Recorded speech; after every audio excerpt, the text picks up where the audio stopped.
Good morning friends. મારું નામ Murraya Chirag છે. હું ધોરણ 9 અને 10માં વિજ્ઞાન વિષય ભણાવી રહ્યો છું. વિજ્ઞાનનું આપણે લાસ્ટ ટાઈમ પ્રકરણ નંબર 4 નો અભ્યાસ કર્યો હતો. આગળ હવે પ્રકરણ નંબર 5 નો અભ્યાસ કરવા જઈ રહ્યા છીએ. પ્રકરણ નંબર 5 એ જીવ વિજ્ઞાનનું એક પ્રકરણ છે જેનું નામ છે સજીવનો પાયાનો એકમ. તો સૌથી પહેલા તો વિચાર આવે કે સજીવ એટલે શું, જે પોતાની વૃદ્ધિ દર્શાવી શકે, મતલબ નાનું હોય ધીમે ધીમે કદમાં વધારો થાય, એને આપણે સજીવ કહી શકીએ. જરૂરી નથી કે જે કદમાં વધારો કરે એ જ સજીવ હોય. જે દ્રવ્યોનું આદાન પ્રદાન કરી શકે એટલે કે આપલે કરી શકે એને પણ આપણે સજીવ કહીશું. આ પ્રકરણની અંદર આપણે સજીવ કેવા કેવા પ્રકારના હોય અને સજીવો દ્વારા કઈ નાની નાની ક્રિયાઓ, કઈ અંગિકાઓ એની અંદર આવેલી હોય, એના દ્રવ્યો કયા કયા હોય એના વિશે અભ્યાસ કરવાનો છે. તો જોઈએ સૌથી પહેલા તો સજીવના પાયાનો એકમ આપણે કહીએ છીએ કોષ. તો સૌથી પહેલા તો પ્રશ્ન થાય કે સર કોષ એટલે શું? કોષ એક નાનકડો શબ્દ છે જેનો અંગ્રેજી મૂળાક્ષર, મતલબ અંગ્રેજી મીનિંગમાં જો આપણે જોવા જઈએ તો કોષને કહેવામાં આવે છે સેલ. સેલ શબ્દ લેટિન ભાષાના એક શબ્દ સેલ્યુલા પરથી ઉતરી આવેલો છે જેનો અર્થ થાય છે નાનો ઓરડો. આ સેલ્યુલા શબ્દની શોધ 1665માં રોબર્ટ હુક નામના વૈજ્ઞાનિકે કરી હતી. રોબર્ટ હુક કેવી રીતે શોધ કરી? સૌપ્રથમ તો સૂક્ષ્મ જીવો જોવાની જિજ્ઞાસા ખૂબ હતી. ત્યારે 1665માં રોબર્ટ હુક નામના વૈજ્ઞાનિકે એક માઇક્રોસ્કોપ બનાવ્યો. માઇક્રોસ્કોપ એટલે કે સૂક્ષ્મ પદાર્થોને અવલોકિત કરવાનું એક યંત્ર કે જેને કહેવાય માઇક્રોસ્કોપ. તો માઇક્રોસ્કોપની શોધ બાદ રોબર્ટ હુકે એવું કર્યું કે જે બોટલ હોય એટલે કે કાચની જે બોટલ હોય એના ઉપર એક લાકડાનું ગૂંચ મારવામાં આવે છે એટલે કે દ્રવ્ય અંદર ને અંદર રહે. તો આ જે ગૂંચ છે ઈ ઓક નામની વનસ્પતિમાંથી બનાવેલું હોય છે. આ ઓક વનસ્પતિનું જે ગૂંચ છે એનું માઇક્રોસ્કોપમાં નિરીક્ષણ કર્યું તો તેમને મધપૂડા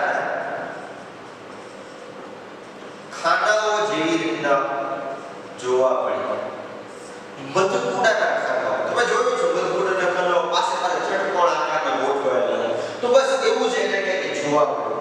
અને એ જે મધપૂડાના જે ખાનાઓ છે એ ખાનાઓને તેમણે નામ આપી દીધું કોષ. તો આ એક શોધ ખૂબ નાની હતી પણ આજ દિવસ સુધી આપણે સજીવના પાયાના એકમને આ કોષ શબ્દ વડે જ ઓળખીએ છીએ, જેની શોધ કરનાર વૈજ્ઞાનિક હતા રોબર્ટ હુક. તો સૌથી પહેલા તો વિચાર આવે કે સર કોષ હોય કેવો? તો એની માટે એક પ્રવૃત્તિ આપી છે. પ્રવૃત્તિમાં તમે એવું કીધું છે કે એક ડુંગળીનો, મતલબ ડુંગળીનો કોષ જોવાનો છે. આ ડુંગળીનો કોષ આપણે સર કેવી રીતે જોઈ શકીએ? તો જોઈએ. પહેલા એક ડુંગળી લેવાની છે. ડુંગળીનો એક ભાગ નાનકડો અધિસ્તર છે, અંદરની બાજુએ પારદર્શક આવેલું હોય તેને ચીપિયાથી કાઢી લેવાનું છે. એને એક વોચ ગ્લાસ એટલે કે રકાબી જેવી રચના હોય છે જેમાં પાણી ભરેલું હોય એમાં મૂકી દેવાનું છે જેથી કોષ અંદર જીવંત સુકાઈ ન જાય. આપણે જાણીએ છીએ કે જો ડુંગળી છે કે પછી દ્રાક્ષ છે એને જો હવામાં ખુલ્લી રાખવામાં આવે તો તે ચીમળાઈ જાય છે એટલે કે સૂકી બની જાય છે. એવું શા માટે થાય છે? એક પણ અભ્યાસ કરજો. અત્યારે ખાલી એટલું યાદ રાખો કે એક ડુંગળી છે એનું અધિસ્તર કાઢ્યું છે, એને પાણી ભરેલા વોચ ગ્લાસમાં મૂક્યો છે. હવે એક સ્લાઇડ લેવાની છે, કાચની સ્લાઇડ. જો તમે જોયું હોય તો માઇક્રોસ્કોપ જે કંઈ પણ હોય ને તો માઇક્રોસ્કોપની અંદર એક કાચની સ્લાઇડ હોય, એના ઉપર કોઈ પણ દ્રવ્ય કે સજીવ આપણે જેનો અભ્યાસ કરવાનો છે એને એના ઉપર મૂકવામાં આવે છે. તો એક કાચની સ્લાઇડ લંબચોરસ આકારની હોય છે. આવી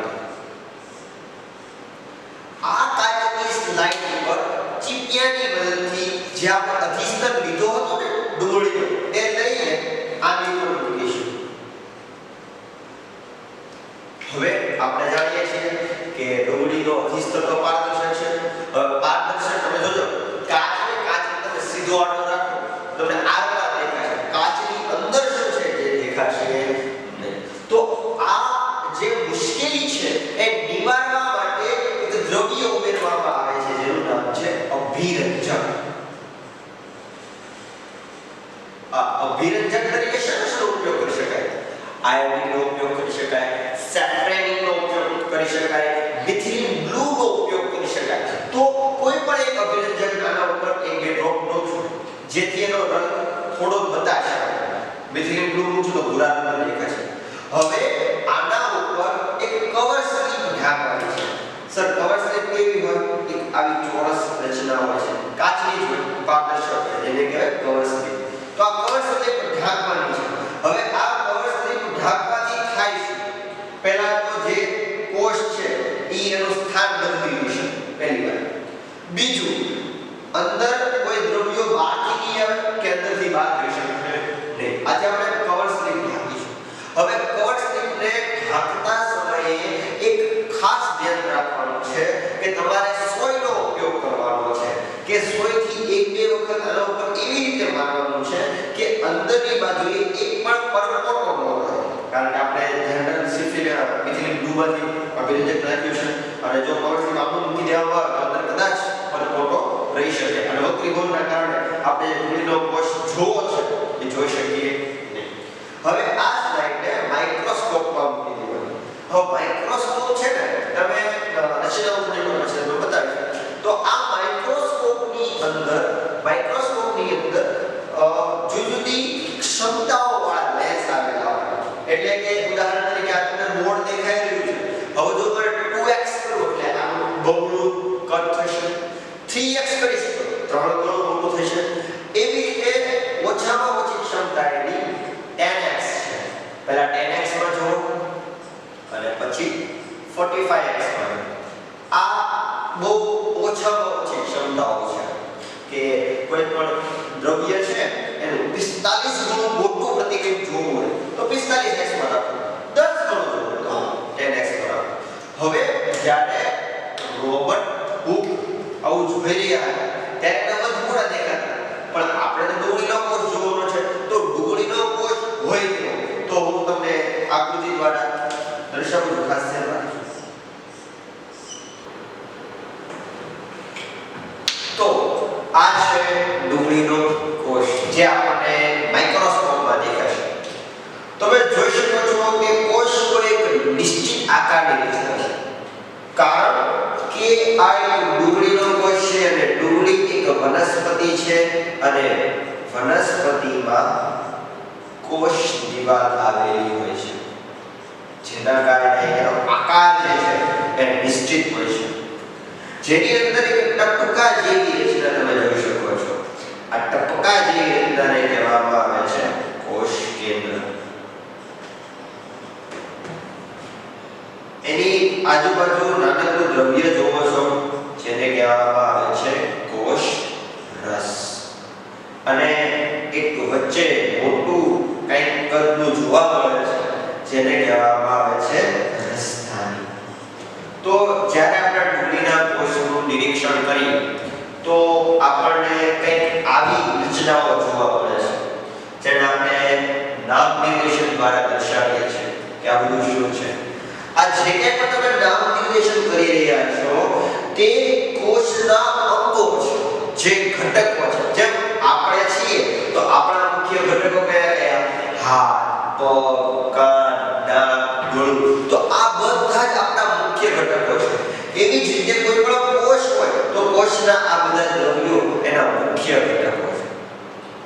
ધીમે ધીમે 1665 સાલ પછી વૈજ્ઞાનિકોને ખૂબ આતુરતાથી કે હવે કોષની અંદર બીજું વળી શું હશે, એવું તો વળી શું થતું હશે કે કદ વધે છે, અંદર દ્રવ્યો જાય છે, બહાર આવે છે, આપણને ઊર્જા કેવી રીતે મળે છે. તો આ બધા જ પ્રશ્નોનું નિરાકરણ કરવા માટે જુદા વૈજ્ઞાનિકોએ સૂચન કર્યું. આપણે જાણીએ છીએ સૌથી પહેલા તો રોબર્ટ હુક નામના વૈજ્ઞાનિકે સૂચન કર્યું. ત્યારબાદ 1674 સાલમાં લ્યુવેનહોક નામના વૈજ્ઞાનિકે સૂક્ષ્મ જીવનો અભ્યાસ કર્યો. 1831માં રોબર્ટ બ્રાઉન નામના વૈજ્ઞાનિકે કોષ કેન્દ્રનું નિરીક્ષણ કર્યું, સાથે સાથે કોષ કેન્દ્રનો અભ્યાસ કર્યો. અભ્યાસ કરતા એને એવું જાણવા મળ્યું કે જો વનસ્પતિનું કોષ હોય તો આ વનસ્પતિ કોષનું કોષ કેન્દ્ર ગોળાકાર હોય છે. મતલબ નિશ્ચિત આકારનું કોષ કેન્દ્ર ધરાવે છે વનસ્પતિ કોષ, ગોળાકાર હોય. આવું સૌપ્રથમ રોબર્ટ બ્રાઉન નામના વૈજ્ઞાનિકે. પ્રાણી કોષમાં ગોળાકાર કોષ કેન્દ્ર જોવા મળતું નથી. શા માટે ગોળાકાર કોષ કેન્દ્ર નહીં હોય? કારણ કે પ્રાણીઓની અંદર કોષ દિવાલ હોતી નથી. આથી જ્યારે કોષની લંબાઈમાં વધારો થાય તો કોષ કેન્દ્ર પણ લંબાય. આથી ગોળાકાર તો હોય તેની સાથે લંબગોળ પણ જોવા મળે છે. રોબર્ટ બ્રાઉનનું સૂચન. ત્યારબાદ 1839માં પરકિન્જે નામના વૈજ્ઞાનિકે કોષની અંદર જીવંત પ્રવાહી હોવાનું સૂચન કર્યું. આ જીવંત પ્રવાહી શું છે? તો જેને આપણે આકૃતિમાં દર્શાવ્યું છે કોષ રસ ના નામે ઓળખવામાં આવ્યું છે. આ કોષ રસને બીજા પ્રોટોપ્લાઝમ ના નામે પણ ઓળખવામાં આવે છે. ત્યાર પછીના વૈજ્ઞાનિક જોઈએ 1839 માં સ્લેડર અને શ્વાન. આ સ્લેડર અને શ્વાન નામના વૈજ્ઞાનિકે ખૂબ અગત્યની માહિતી આપી. તેઓએ કોષવાદનો પ્રસ્તાવ મૂક્યો.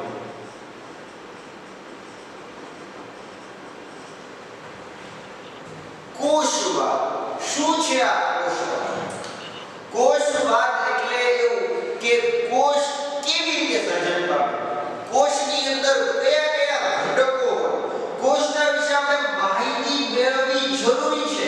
આ બધા જ સૂચન કોને આપ્યા? સ્લેડર અને શ્વાન નામના વૈજ્ઞાનિકોએ. અને ત્યારબાદ 1855ની સાલમાં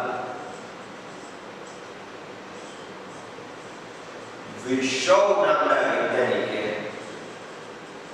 આધુનિક કોષવાદ લીધો. આ આધુનિક કોષવાદ શું દર્શાવે છે? આ આધુનિક કોષવાદ દર્શાવે છે કે દરેક સજીવ પૂર્વ અસ્તિત્વ ધરાવતા કોષમાંથી ઉતરી આવે છે.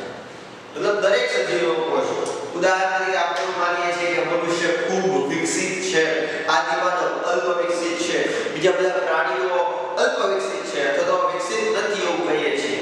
પણ આપણે એવું માનવું જોઈએ કે આપણા બધા જ સજીવની ઉત્પત્તિ કોઈ એક કોષમાંથી થઈ છે.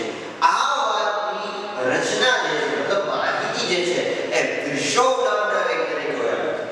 તો આ ખૂબ અગત્યના વૈજ્ઞાનિકો છે કે જેણે જીવ વિજ્ઞાનમાં કોષને લગતા સંબંધિત જે કંઈ પણ માહિતી છે પાયાના વૈજ્ઞાનિકો છે જેને આપણે ખૂબ યાદ રાખવાનું છે. અને એક માર્કમાં ખૂબ અગત્યના સવાલ થશે.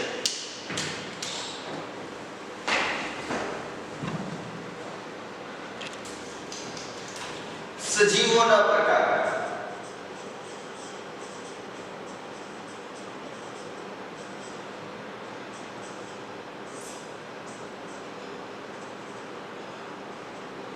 ટાઇપ્સ ઓફ ઓર્ગેનિઝમ, મતલબ સજીવોના પ્રકાર. સજીવો કયા કયા પ્રકારે જોવા મળે છે? કોષના આધારે જો જોવા જઈએ તો બે પ્રકારના સજીવો જોવા મળે છે. પહેલું એક કોષીય સજીવ અને બીજું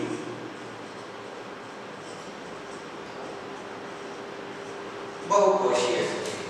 એક કોષીય સજીવ અને બહુકોષીય સજીવ.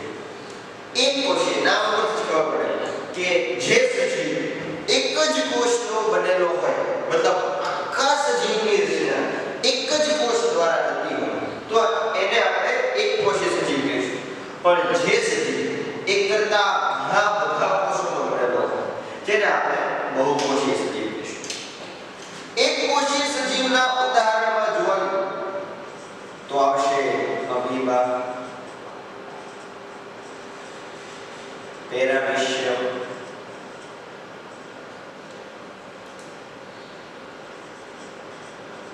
યુગ્લિના. આ બધા જ એક કોષીય સજીવો છે. જ્યારે બહુકોષીય સજીવની ચર્ચા કરીએ તો ઈસ્ટ સિવાયની ફૂગ, વનસ્પતિ અને પ્રાણી, આ બધા જ સજીવો બહુકોષીય છે. તો વિચાર આવે કે એક કોષમાં કેવી રીતે રચના કેવી રીતે? આપણે તો પ્રાણીઓ છે, સામાજિક પ્રાણીઓ, એટલે કે આપણે તો બહુકોષીય સજીવ છે. તો જોઈએ, જે સજીવ એક જ કોષનો બનેલો હોય અને આ એક જ કોષ દ્વારા બધા જ કાર્યો થતા હોય, મતલબ સજીવના બધા જ કાર્યો એક જ કોષ દ્વારા થતા હોય, તો એને આપણે એક કોષીય સજીવ કહીશું. જ્યારે જે સજીવ એકથી વધુ પ્રકાર, તો સમજો અહીંયા આગળ એક જ કોષ છે, જ્યારે અહીંયા આગળ એકથી વધુ કોષ નથી, એકથી વધુ પ્રકારના કોષ. કારણ કે કોષ અલગ અલગ આકારના, અલગ અલગ રચનાના હોય છે. તો બહુકોષીય સજીવમાં કઈ એક જ જેવા કોષ નહીં હોય, બધા જ કોષ અલગ અલગ હશે. ઉદાહરણ તરીકે શા માટે એકથી વધુ પ્રકારના કોષ હોય? કારણ કે કાર્યો માટે અલગ અલગ. ઉદાહરણ તરીકે પાચનનું કાર્ય કરવું છે તો જઠરના કોષો આવેલા હોય. કોઈ પણ સંવેદના ઓળખવી છે તો આ સંવેદના ઓળખવા માટે ચેતાકોષ આવેલા હોય.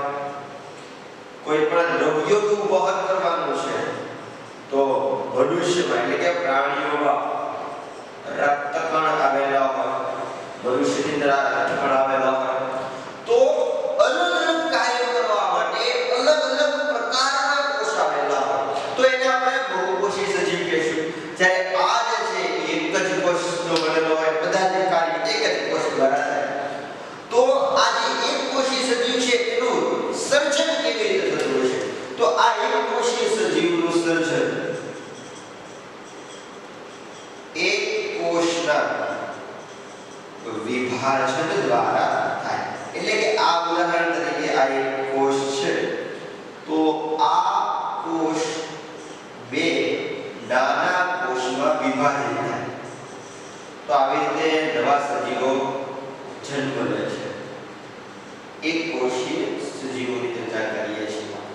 જ્યારે બહુકોષીય સજીવમાં આવી સરળ રીતે નવા સજીવો ઉત્પન્ન થતા નથી.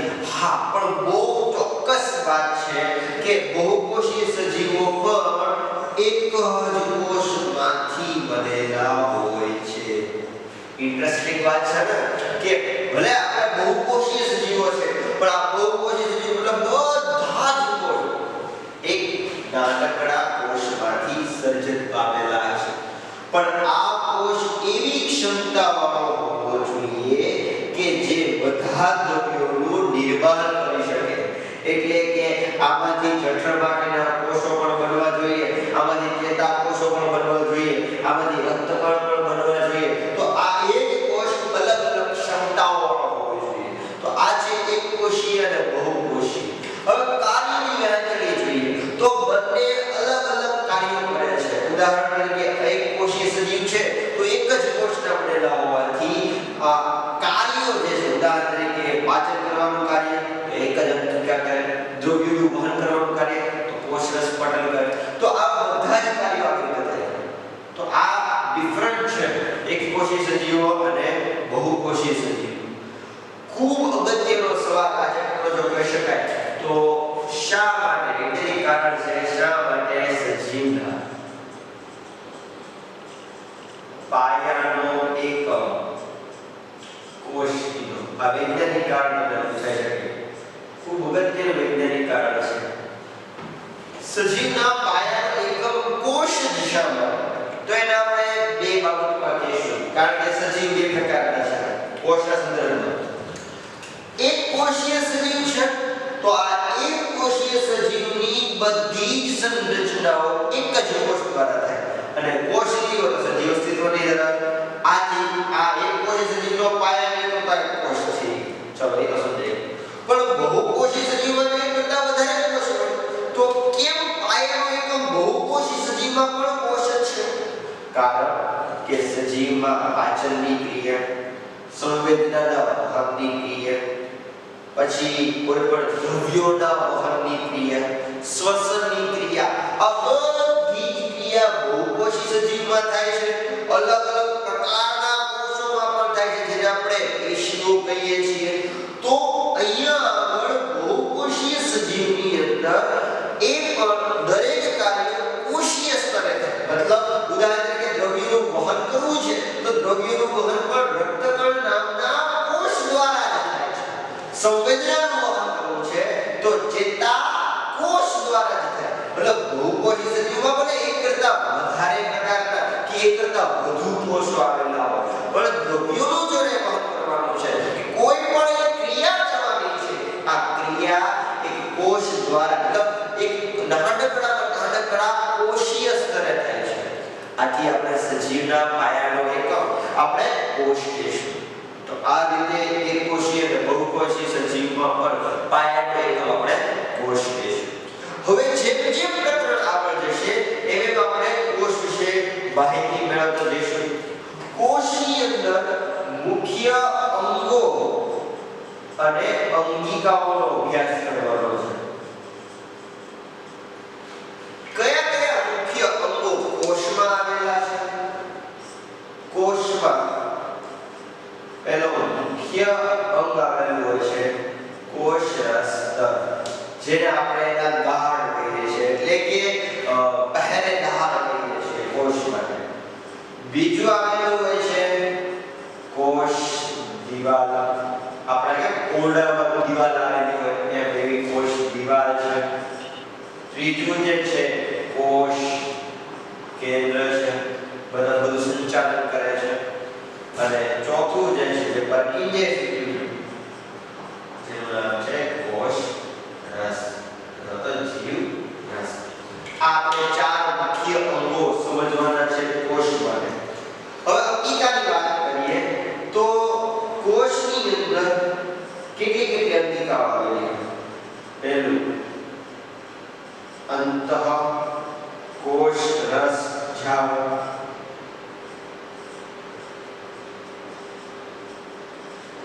Golgi પ્રસાધન, lysosome.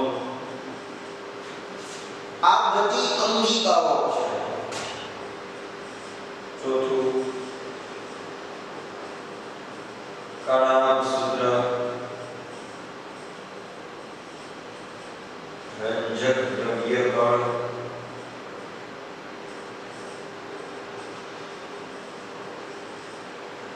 હવે અંગો અને અંગિકામાં ફરક શું છે એ આપણે જાણી લઈએ. આ પ્રકરણમાં માત્ર એટલું જ અભ્યાસ કરવાનો છે કોષના અંગો અને કોષની અંગિકાઓ. બસ આ રસધાનીનો ટોપિક એક્ચ્યુઅલ ટોપિક છે. ઓકે, અંગો શું છે? તો કોષના એવા ભાગ કે જે કોષમાં હોય ને હોય છે જેના વગર કોષનું અસ્તિત્વ ન ટકી શકે તો એને આપણે કહીશું અંગો. હવે અંગિકાઓ શું છે કે કોષની અંદર આ દ્રવ્યો માટે કોઈ પણ ક્રિયા કરવાની છે તો આ અંગિકાઓ વડે થાય. પણ આમાંથી અંગિકા એક હાજર હોય કે ન હોય એમાંથી પૂરા કોષને કોઈ ફેર પડતો નથી. આવી જે રચના છે એને આપણે શું કહીશું? અંગિકા.